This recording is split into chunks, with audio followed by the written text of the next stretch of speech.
अम्माई बाबू खटाई भइले अरे मिश्री भइली ओ मिश्री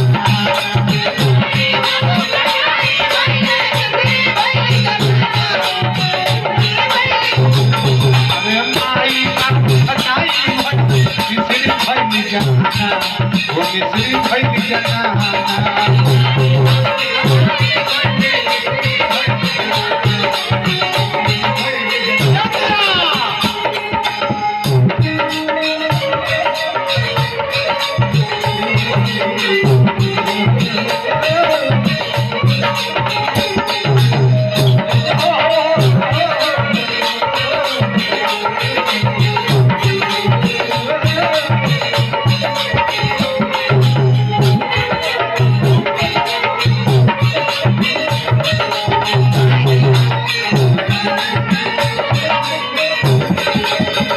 लइकावा का कहते देखिए हाय देखी रुपया ली है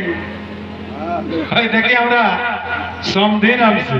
वाह भिखारी ठाकुर के लावटा के तरफ से हाँ हाँ जाएगा यो का तोड़िए गई आई 20 में तो खीसे बरत बाबू के तरफ से पुरस्कार आई हमरा तरफ से नमस्कार भगवान से बता रही खुशहाली के इंतजार रही हाल का भइली मैया भाई में हरी भइली भारी ये आज के जमाना हाँ माई के कहते ते छुलकी मारे हमार मेहरारू पर का खानदान के हाँ हाँ तोरा बोले के लूर नहीं के हल्का भइली मैया हई में हरी भइली भारी अत्ता रूपी के पपुआ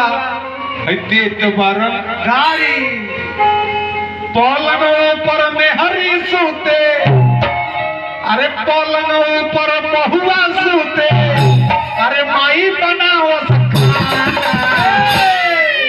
अम्माई बाबू खटाई भइले अरे मिश्री भइली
यही का गीतवा के कहते रहो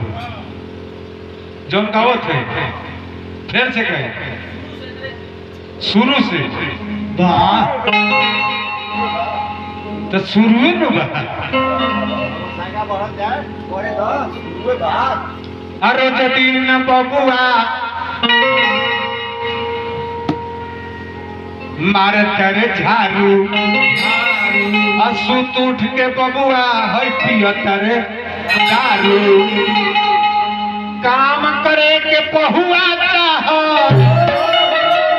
कहीं कुल पुरना करे अरे काम करे के पहुआ चाह कुल पुरना करे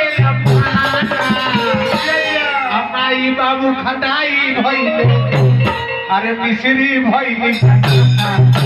मिश्री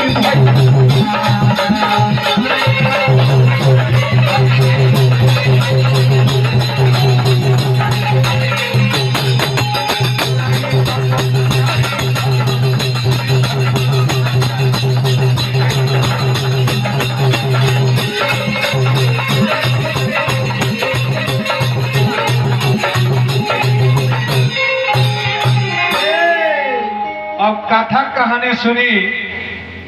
जरूरी बने के सर भैया